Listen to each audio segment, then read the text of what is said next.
So welcome to the Arbor stage.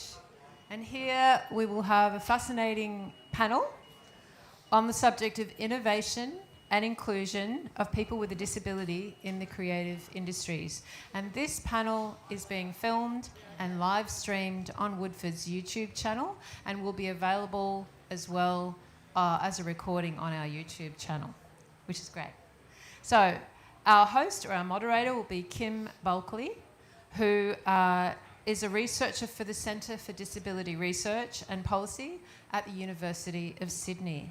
And Kim will let us know a little bit more about each of our other three creative panellists, David Dean, Alex Hudson, and Rowena Tyndall. But I just know Alex a little myself, not personally, but I know of Alex because I used to live in the Northern Rivers where Alex is from, or was from, before she moved to Sydney. And I remember her emergence because her comedy mentor, Mandy Nolan, is very beloved in our community, and it was really exciting watching Alex do so well and win competitions, and we're all kind of cheering for that, which was beautiful. So let's give a very warm welcome to Kim and the panel.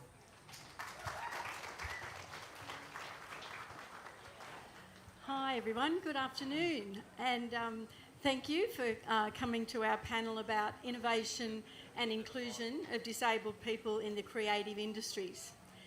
My name's Kim Bulkley, as I was introduced, and I'll be moderating the panel. So I want to thank you for coming and being part of growing this really important conversation that we want to share with you today. But before we begin, I'd like to acknowledge the Jinnabara people whose lands we come together on today.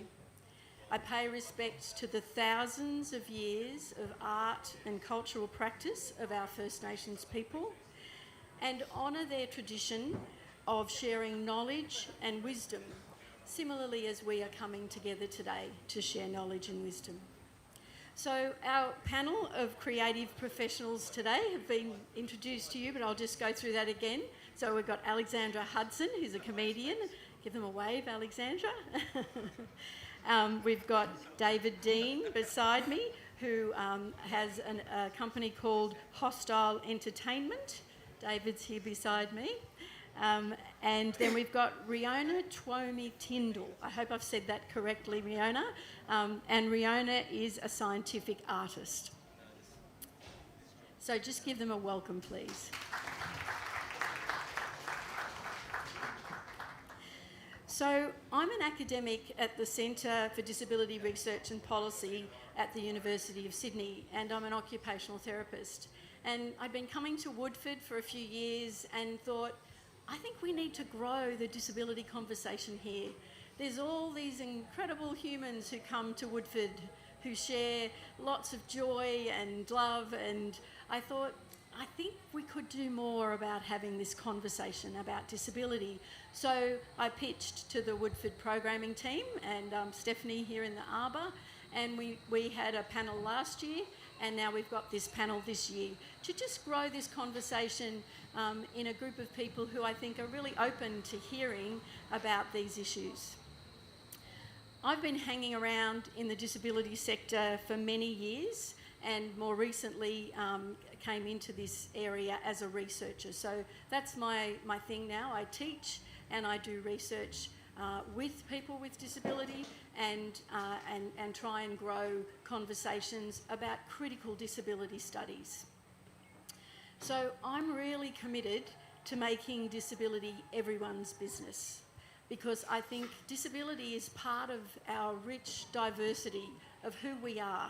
And it's really important that we all recognise that disability is part of our community, our workplaces, our arts and cultural spaces, and that we are part of the disability community. So we need to get rid of the othering and the exclusion that we see too often when we're having disability conversations.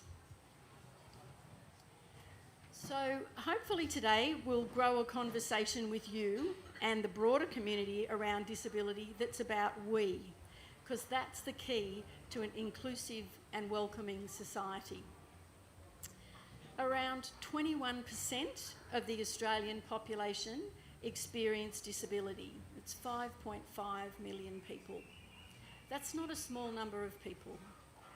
So the real number is probably more than that, because many people experience disability that doesn't fit into the categories and the way that disability is counted in our statistics. And also there's a lot of invisible disability that may not be recognised in other ways. So we're not talking about a small proportion of our population, and we need to be thinking about how we all take individual actions and systemic actions to try and improve the inclusion of people with disability. So today's conversation is focused on inclusion in creative spaces. How are disabled people included and represented in these spaces? Arts, culture, creativity are essential representations of who we are as a community. So we must make space to hold the stories and experiences of us all in all our diversity. So that's the conversation I want to try and grow with us today. Okay, so I want to start with some questions to our panel, because these guys are the ones who are living this and can give us really clear and insightful experiences about the art spaces. So this first question I'm going to throw to you first, Alexandra, is give us a quick introduction about yourself as a creative, but what does representation of people with disability in the creative industries mean to you?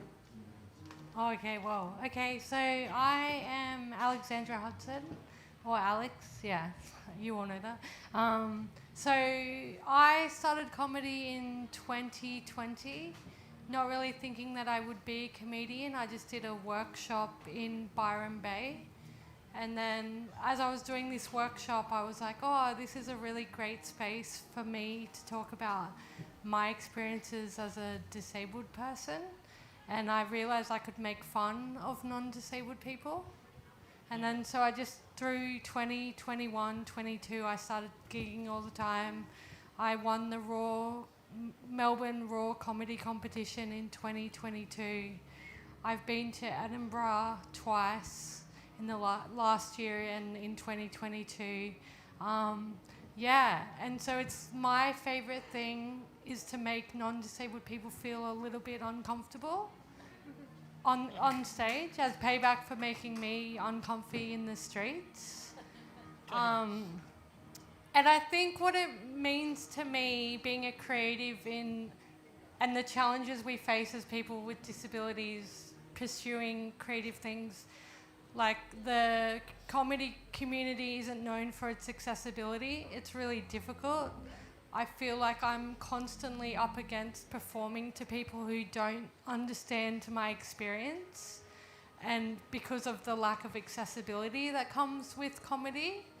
And that's a really frustrating thing as a person with a disability, to know that most of the time I'm looking at an audience who have been taught to be afraid of disability. So they're sitting there wondering if they can even laugh at a cripple making jokes. And I think that's like, if we improve accessibility, if we think about inclusion, it's like getting disabled people not only in the audience but on stage as well, and just normalising it. Like, that's the biggest thing. And like a lot of my jokes make non-disabled people uncomfortable first. And I love that, because I know that if I'm performing to cripples, they're laughing a lot. And so I try to always remember when I'm writing jokes and thinking about jokes and performing in front of non-disabled people, that I'm not also feeding into their narrative about how they think about us. I'm using it to challenge it. So, yeah. Thank you. Thank you. Riona, I might move on to you now to give us a quick introduction and talk about what representation of people with disabilities in the creative industries it means for you. Okay, well, my name is Riona. I am a profoundly deaf person with Auslan as my first language. So for me, as a deaf person, whether an audience member or a participant or advisor or anything to do with the deaf space, where, especially in the creative industries, access for deaf people is really fluctuating. Sometimes it's tokenistic, sometimes it's just an afterthought, and sometimes it's true accessible inclusion. It really depends on the attitude of those establishing it. And when I'm here, I think I can just talk about many tools to develop that attitude, many resources, many things. But it boils down to the individual attitude of how things are managed and how inclusivity is managed. I've worked in Sydney festivals, I've worked with the Arts Gallery of New South Wales, and I've done many industries across New South Wales before moving here 5 years ago. So I have many aspects of the Newcastle government, Newcastle Council, that have changed their policies to be inclusive, more than just paperwork and money.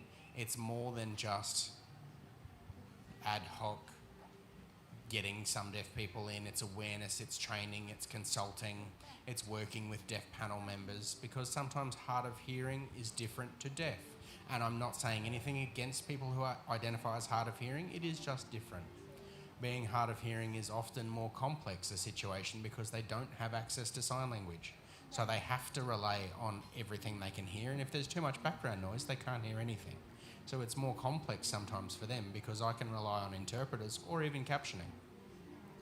And sometimes I would love to share with organisations in how they can get people in to journey together with them. And I was having a look this morning at a Sydney festival which is going to happen in around 8 days' time, and their access plan has been publicised and how they've set up access. And it's still the same, it's awesome. They have a very clear and easy to find statement on where to go, where to park, where to organise your own travel, especially if you have accessibility needs.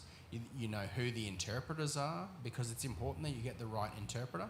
If I know the interpreter is not enough for the task, I won't go to an event. There's also needs to be video promotion before the event. The interpreters at the event potentially should be the ones to do the promotion. And I'm sorry to say this through an interpreter. I love interpreters, but it is important to get the right interpreter. And I've looked at this festival. It's awesome. It's well maintained. It's well run.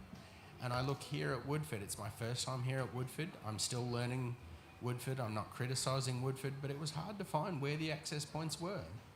So I had to rely on my interpreter team to tell me where I could access.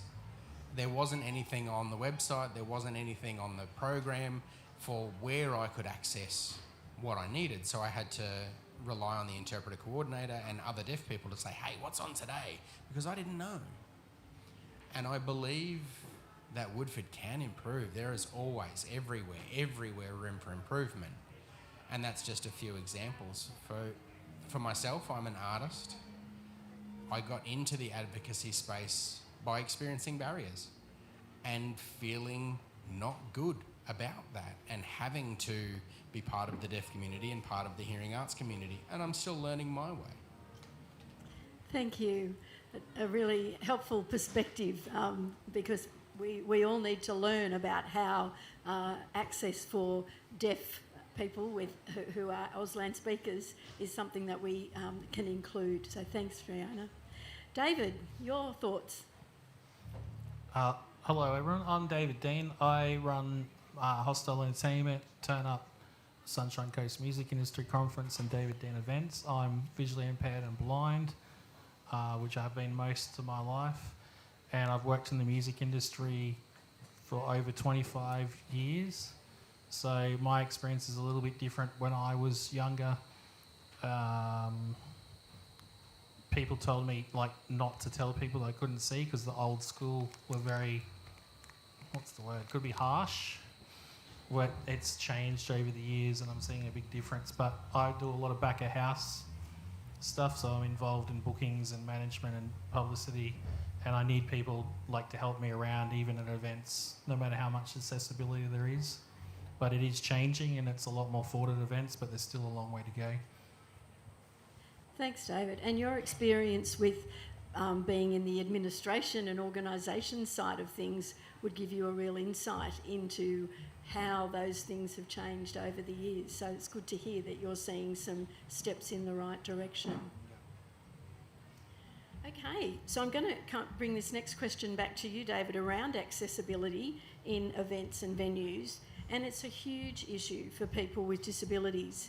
And accessibility sometimes can get people think it's just about a ramp and an accessible toilet.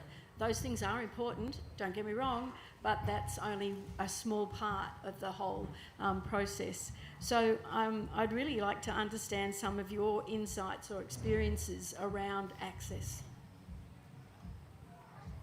So obviously a venue versus a festival is two completely different scenarios. So a festival is a lot harder for someone like me who can't see. I've got to rely on people to be with me pretty much 24/7 and, you know, to get to toilets and walk around and all that sort of stuff. Whereas a venue, there's probably, you're closer in, you can work out if someone tells you what's going on. Like when I go to a venue with whoever I'm with, I'll make sure I go there early and meet everyone, the sound people, the security, the duty manager, the bus, so they know who I am and, you know, they know I can't see. And if I need any help or they need me, they can come and find me and I can find them. So it's, yeah, having a trusted team of people with you. And but things like a festival like Woodford, it's great, but it's like, you know, trying to go toilets and stuff like that. And, you know, there could be people to help you in that disability area, especially at night time and stuff like that. So yeah, and I guess just you know, a number of accessible toilets, not just the one. Yes. Is kind of important. Yes. Yeah, to get around. Thanks. Alexandra, I might pass this one on to you about accessibility in venues and any experiences you could share with us. My favourite topic. Yeah, performing comedy is probably one of the most inaccessible things you can do.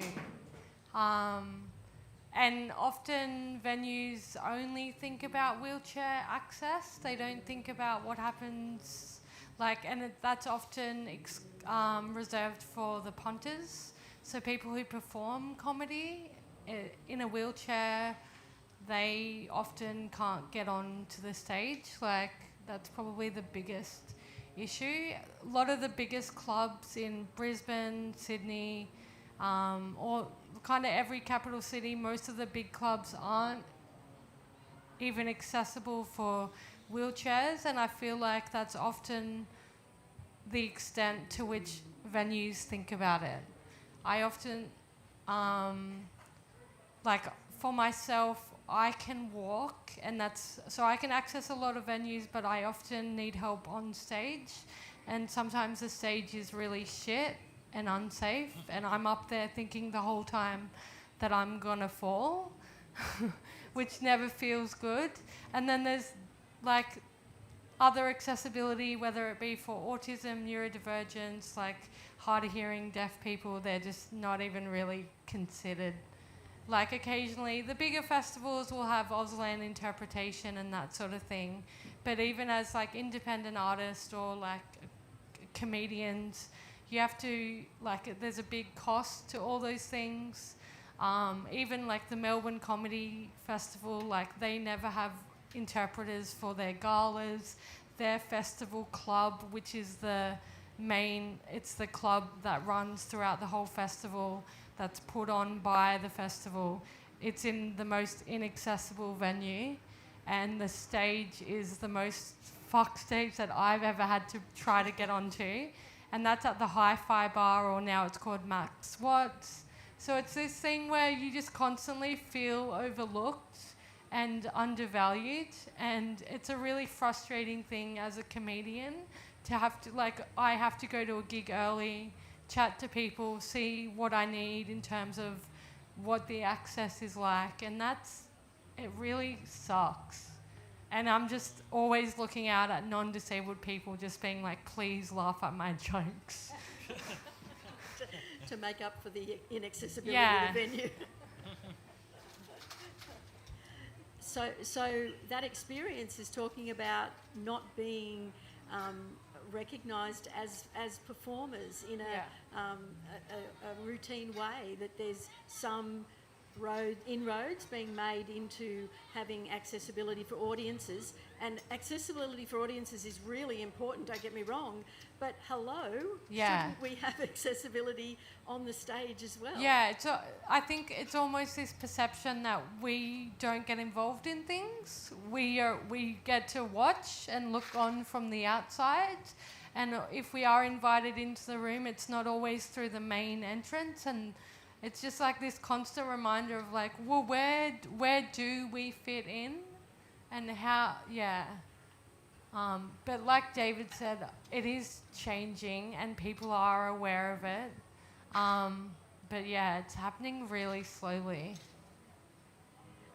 And we could do better. It's kind of like a C-, and we're going for the A+. I'd say a D, but Okay. Fine. Riona, would you like to add anything to that about accessibility? I'm sure there's some experiences you could share.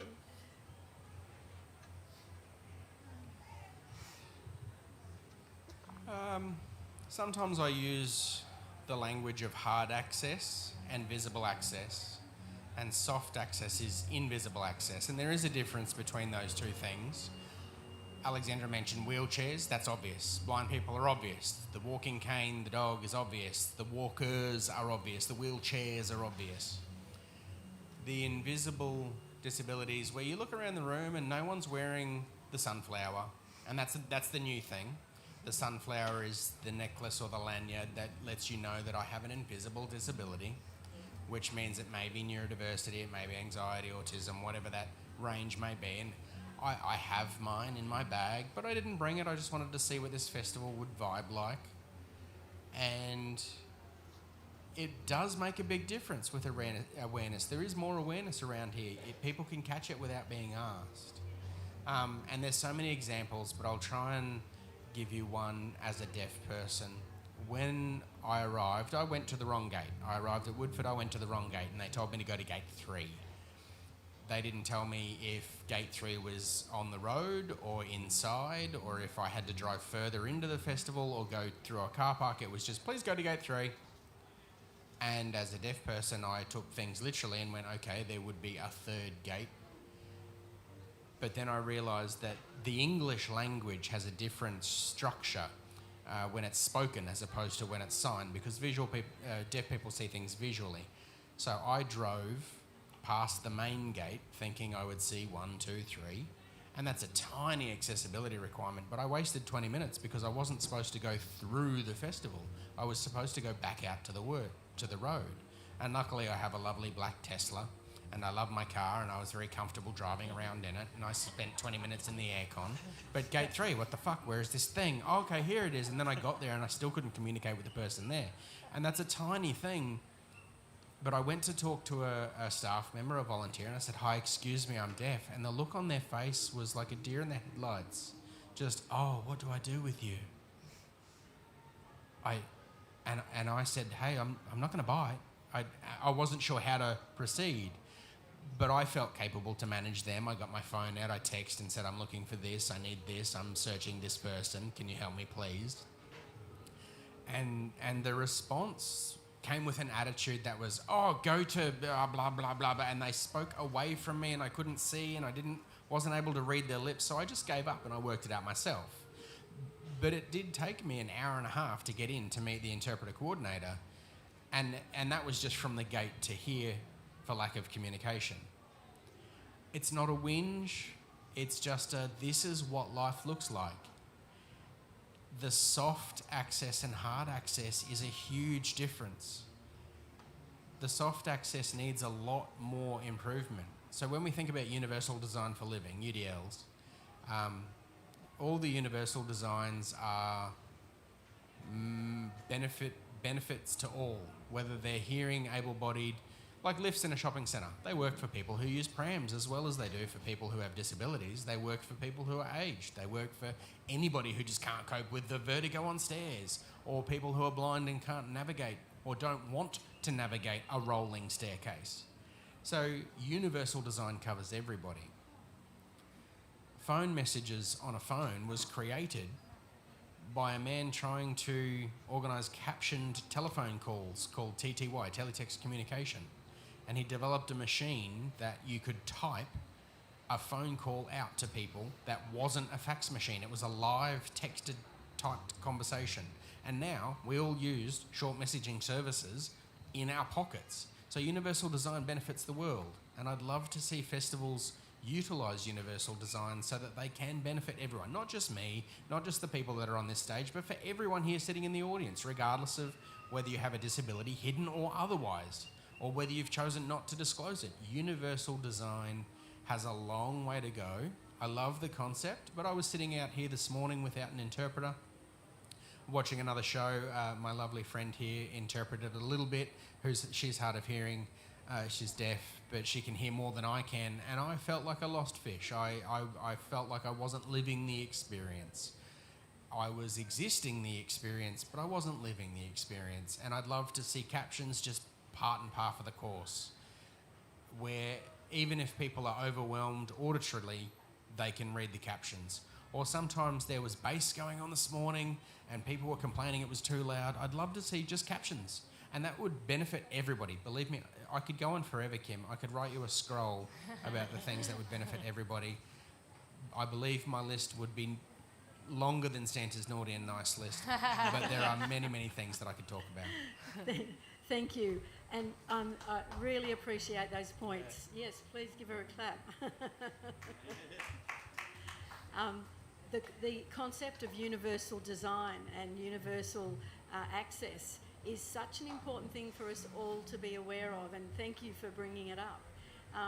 If we think about, thoughtful, clever design, generally that is far more accessible, right? And if we just bring that in and see that disabled people are we, then we will be thinking how we design this space for all of us, right? Whether it's a festival, a new housing development, a shopping centre, whatever it might be, if we think of that thoughtful design for all of our diversity, we'll go a lot further along being able to make people welcome, everybody welcome.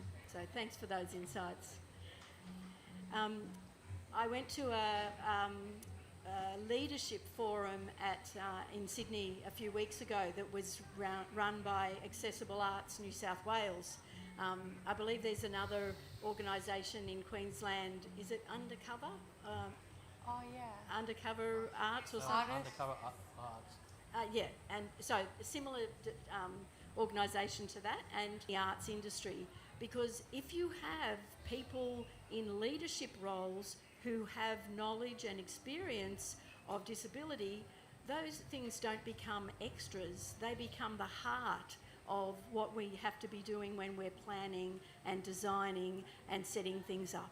So leadership by people with disability in the arts sector is something that is really important to be pushing for.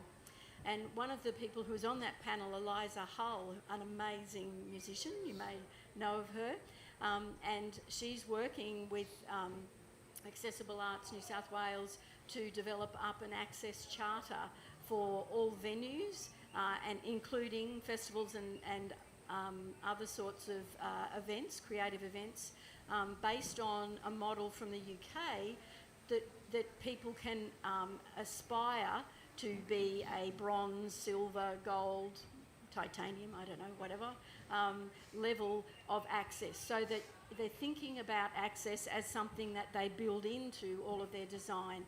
And it's a work in progress, so this charter will recognise that you might start here and you do what you can, and then you build from there to be able to have a more welcoming and accessible arts space for people with disability. So that's a little something that's in the wind, and so look out for that, and pay attention, I guess, and feed back to the places that you're going to when you are noticing these things, because sometimes it's just that people haven't recognised the difficulty with navigating from the front gate to gate 3. Rihanna, I'm going to throw this next one to you. It is about planning ahead when we're looking at trying to make people with disability welcome in our art spaces. What are your thoughts about how we can go about this? You know, many people in all of these industries are well-meaning, have good intentions, but good intentions are not enough. It is actually about taking active steps. Have you got any thoughts about moving it away from being a problem of the individual person with a disability and making it a system level thing that we all take responsibility for?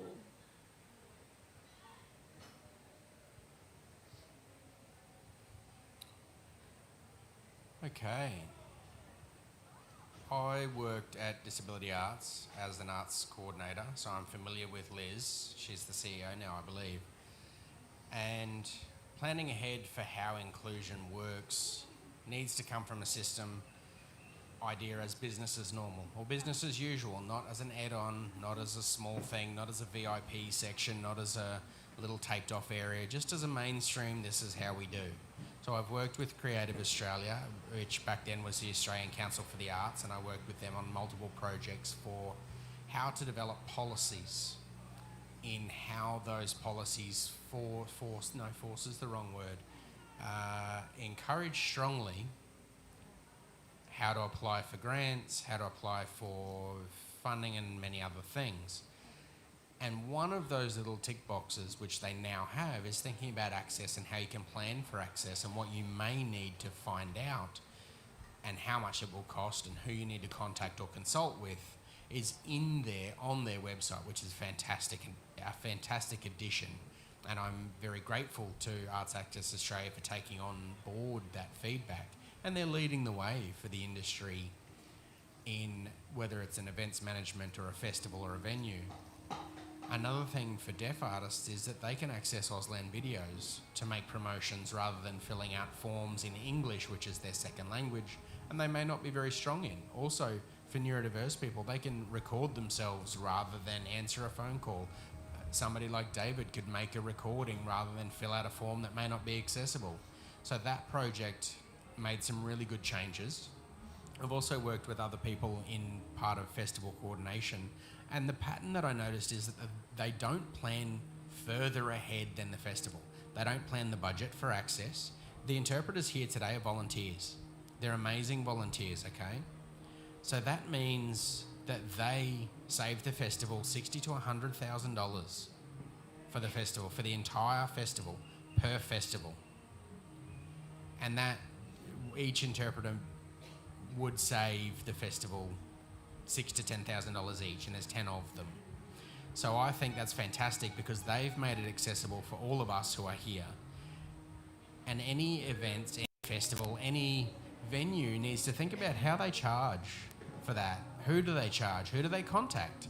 They need a deaf consultant. Where do they find the appropriate interpreters? There's myself in the arts, there's other deaf people around, there's other lobbyists whose career they've made to organise that type of thing. I was an arts consultant, I was an arts consultant and provider for Arts Access Australia. 6 months to a year before is when we were booking events. We were planning things and my time was worth something. I had to say to these companies, I'm not volunteering. My time is worth something. I know my value. I value myself as much as I value the advice and the counsel that I'm giving you. I did some consulting for the Museum of Queensland a few months ago about some galleries that they were providing, and they asked me how to provide Auslan access and what pathways they could provide. And it was interesting in a conversation because they said, oh, we'd love to, but we don't have the funding. Oh, I mean, we've got money, but we don't know how to budget for it. I mean, well, it's like, okay, you've got money. You can either work it out or we can sit down and we can have a conversation. I love your attitude. It's a fantastic attitude. But they're looking at launching a more accessible program next year for all disabilities. I don't see myself as disabled. I see myself as culturally deaf, which is different. I am disabled by general population's opinion of what disability is, and that's your opinion, that's fine. Most deaf people don't see themselves as disabled. We are culturally rich as a people, and I'm looking at my deaf friend down in the audience who's agreeing. I think the important thing is 2 points. Firstly, attitude in thinking about problem solving for future. And I'm talking 2 years in advance.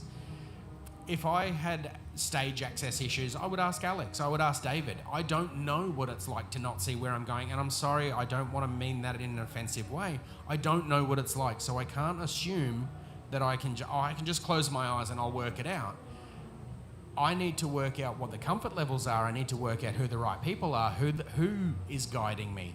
Are the staff aware of the right way of guiding me? They're not just grabbing my arm and pushing me in a direction of something. So as a deaf space, this light, and I love lights because I can't see anybody in the audience, it's fantastic, but I've had to ask the interpreters to move forward. I can just about see Steve because he's large. But that's life. That's life. And I'd like you all to just think about, firstly, attitude. Secondly, enthusiasm.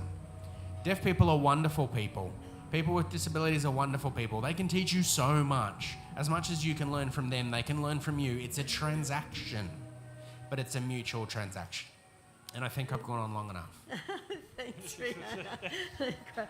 Great points. And that whole point about, recognising the value that disabled people, disabled artists bring. And I'll throw in something here around research that's been done about events and tourism and communities that are more inclusive attract many, many more people into their audiences, right? So there is an economic imperative here that people might say, oh, we can't afford this. I guess I would pose, can you afford not to, right? Because the accessibility means that you then have a much more diverse, larger group of people coming to enjoy whatever it is that you're putting on. So I think, affordability often comes up when we're talking about access, but my response to that is we can't afford not to, for many reasons, including economic. So I think, we need to really be ahead on the planning thing. Now, I'm aware of the time and I'm going to have to jump a question here and go into the technology question. Alexandra, you're first up on this one. We know that technology has the potential to expand inclusion in the arts, and we've heard about how, text messaging was developed, initially as an accommodation, and then now we all use it, right? So there's all sorts of technology that comes up and can make things better and easier in terms of inclusion. But it's not always the case. Alexandra, do you want to share any experiences of the upside and the downside of technology that you've experienced in your life as a comedian or generally? Sorry, I'm a bit distracted by the music. It's so loud. Yes, it is I'd say technology can be a really great tool that's often not utilised well. I'll say in comedy, even because so many, I think COVID was a really great example of what we are capable of achieving through technology. Suddenly every motherfucker could work from home through the means of, technology and the internet. And suddenly it was well, disabled people, we've been saying that forever, actually. It reminds me of straws. Straws were invented to help disabled people, and then non-cripples ruined them for us. And now we all have to use bloody paper straws. And the turtles are still dying. But yeah, I think I would love for comedy to look at the way, because accessibility goes beyond a venue. It's how you get to a venue. It's what the venue's like when you get there. Is it whose needs is it meeting? And there's so many barriers, and disabled people, we've been excluded from so much for so long, and there's so many steps in the process, and it's maybe we can use technology until the infrastructure catches up, having stuff live streamed and put available on TV or on the internet, or just a comedy shows that are live streamed with captioning and all that sort of thing. I think those are the sorts of things that we can look at, because at the end of the day, physical access is probably like they care more about sustaining a building from like say the 19th century or the 18th century rather than addressing the accessibility of that venue and thinking about the people that are excluded in that venue. So I do think technology can be utilised where they won't fill the gaps.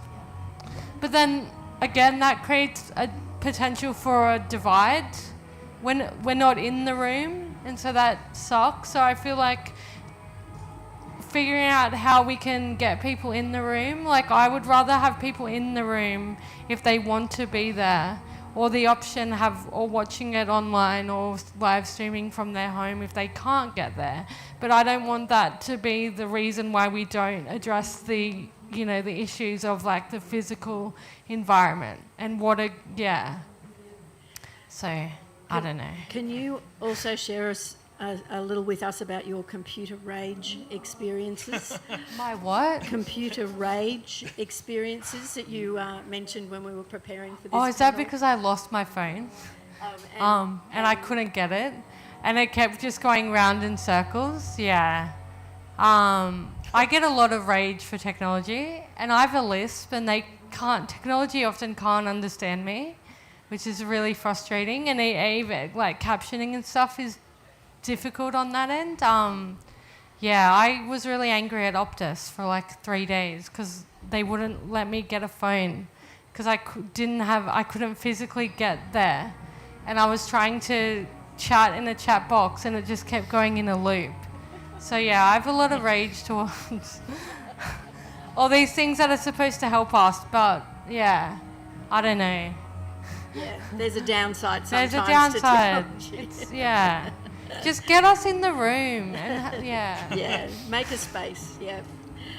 David, do you have any thoughts about technology and the contributions or otherwise that it can make? Well, technology is very important to me. In the late 90s, I was given the choice to learn Braille, or when I was going blind, or to learn DACTA technology, and screen reading software was only very brand new then. And I was into technology and computers, and I took that route, and it's been amazing for me. So I use a screen reading program that talks to me called JAWS. I think it's called JAWS. Is it JAWS Access? And it's a screen, so I still touch type and write, but it talks to me. So that's got better as it's gone along, but technology's got a lot better, and like voice to text. But there's, it's always a good thing. I've got computer rage too. I swear at my computer a lot when it doesn't work, and it's the most simplest thing. If it freezes or doesn't talk to me, it's like, well, how do I get out of that? How do I find where I am? Sometimes it works, sometimes it doesn't. The old trick of turning the computer off and turning the power off and turning back on normally works. But the big revelation for me is phone-wise, like Apple, iPhone. I can do text and voice to text and all that stuff. Not that it always pronounces everyone's name or the right words right, but it's been a big revolution, that kind of stuff. And then the whole voice to text, like, because I live by myself, so like talking to Google and saying turn on my lights or fans, turn them off, just simple stuff like that. It's actually, but it's all got to work. There's always something that goes wrong with technology, but it's definitely a lot better than what it used to be. I'm waiting for my self-driveless car. Aren't we all? Yes. So I think we all do need to look at our own access to technology and explore the options that are there. There's a lot more accessibility in everyday devices now than people often realise. So sometimes it can be a really simple thing to be able to, for example, have captioning available, because you can put Zoom on, for example, and it will generate captions. Not always great, as we've heard that they can make mistakes, but we can make use of some of the technology options that we've got available to us fairly readily. We also need to be aware of how we set things up. David was talking about screen readers. There are standards for accessibility for your websites, the way you promote yourselves, the way you promote events, etc., that make it much easier for someone who uses a screen reader to be able to access that information if you set it up properly with chapters and headings and alt text to describe.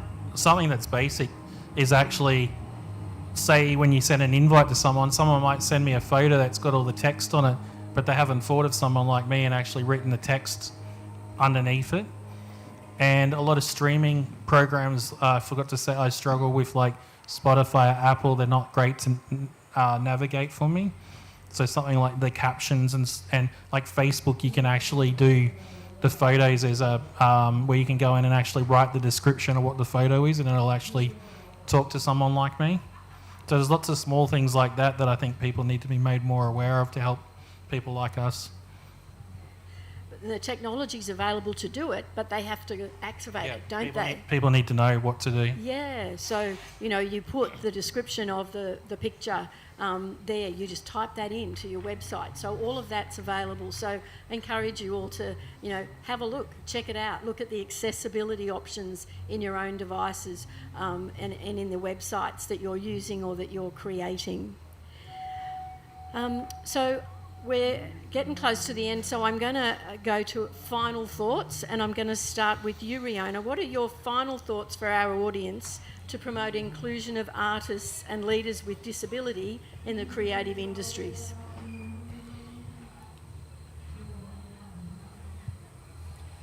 So for leadership, we need more lived experience in leadership.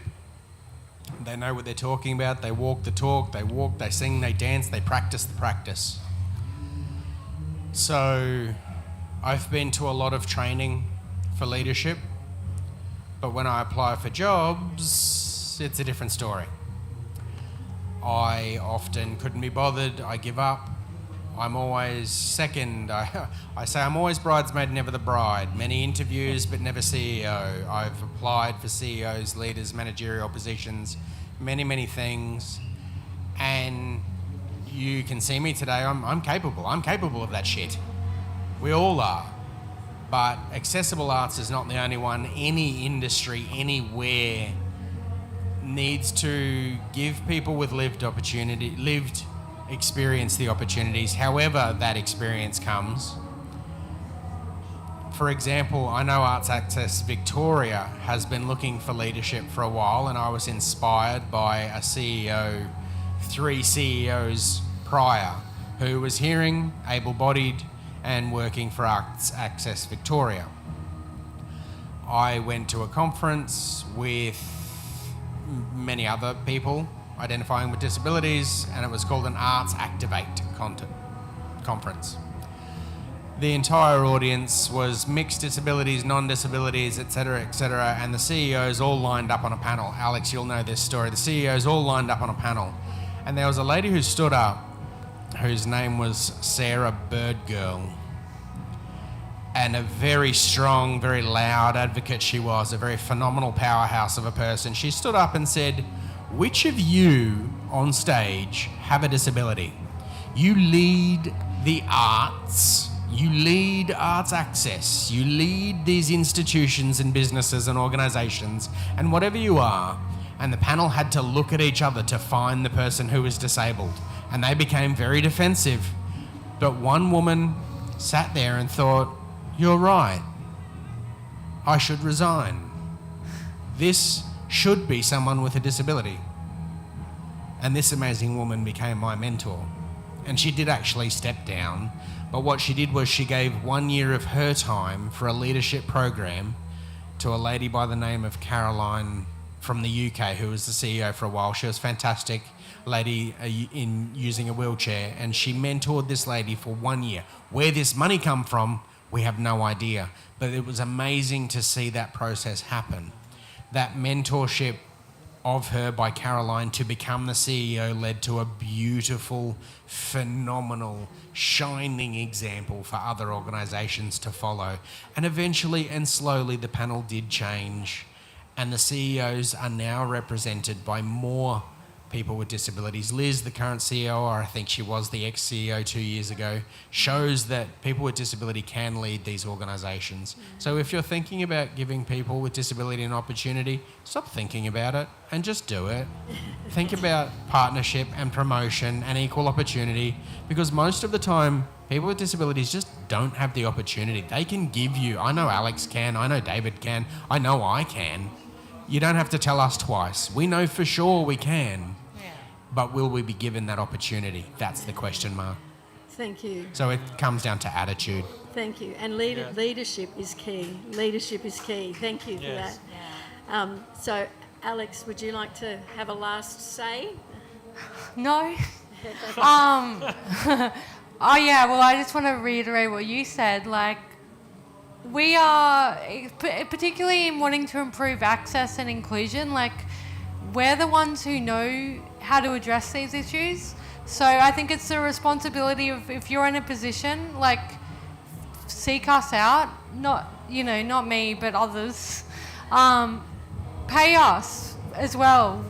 And consult, like, it's just like we all have an understanding of access from our own personal experiences, and there's loads of disabled people who specialise in this kind of industry. There's inclusion, support, and also like access consultants, and it's just like, pay us money for the services and knowledge we provide. Like, pay us, seek us out, make it a part of your funding model, make it a thing that you don't have to go, oh fuck, we didn't think about accessibility and now we've got to try to scramble to get all these services. Think about it from the beginning, and we are one of the most underrepresented workforces, and we're keen to make money, and we've got lots of knowledge, so just pay us what we're owed. Yeah. Excellent. Excellent. And David, your parting thoughts for the audience for today. Well, similar stuff, so thinking about disabilities first, not last. Obviously, it's easy to do it with a greenfield event like this, like Woodford, than a actual venue. A lot of venues are actually old, but think about it at the start, not at the end. And the thing too, most of us with disabilities are very passionate people that love music and culture, and we want to be a part of it. And it's just giving people that opportunity.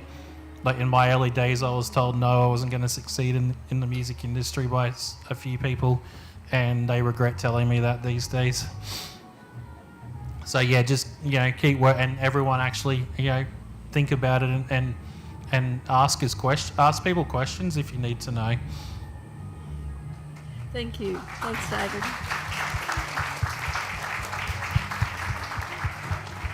Okay, so to wrap up, thank you for being listening ears for this conversation today.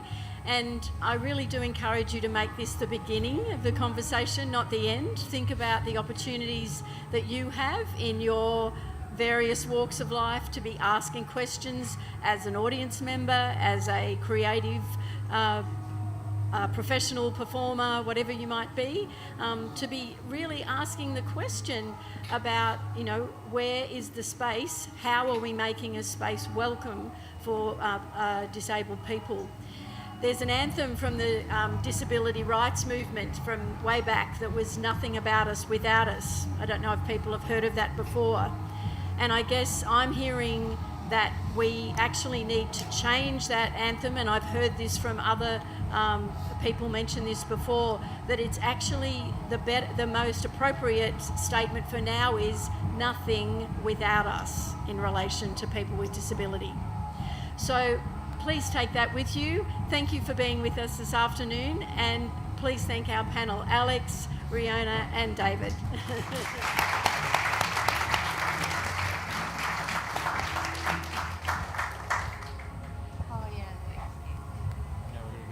Thank you so much, and thank you for a really enriching panel. And I'm so sorry that you had to battle with all that sound spill, but it was a very enriching and I hope very important conversation for everyone who's involved in the industry or on the edges of that experience. So thanks again. Another warm welcome, warm thank you. give him Alex. There we go. Can I grab that mic for Yeah, you? that'd be awesome. David and Rowena. So if you have any issues about Woodford, we'd love to hear your feedback. So you can go to Infology and fill out a feedback form, or you can send an email to info@Woodford. It's on the website. There isn't an actual form via the app or the website to do that. But if you would like to give us some feedback, we'd love to hear all the things that you love, as well as the things that you might want an improvement on. Like, not to put words in your mouth, but maybe sound spill could be an issue. And so the next session that we're going to have on this stage is at 5:10 with the Ocelots, with a very different change of pace. There's some beautiful harmonies and multi-instrumentalists from Ireland. And I wanted to also share with you, I don't know if you've heard the good news about the Forest of Goodwill, but at the start of the festival we announced that we had some very deep-pocketed friends of Woodfordia who offered matched funding of $900,000 so that we can get to our goal of 3.7, I think it is, million, to